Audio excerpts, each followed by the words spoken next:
Mənim üçün bir çox təbriklər belə keçirilir, amma mənim üçün burada keçirilən təbrik çox önəmlidir.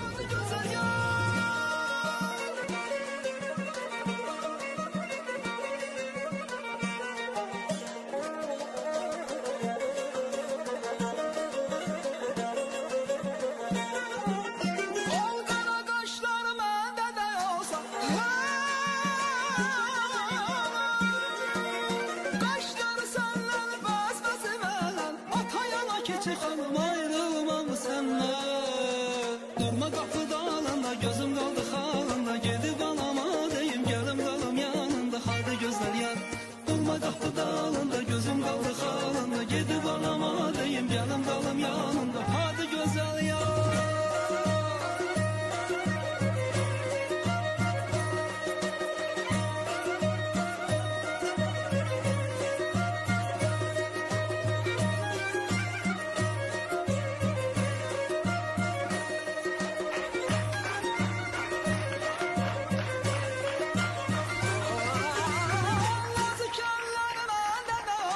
Ha!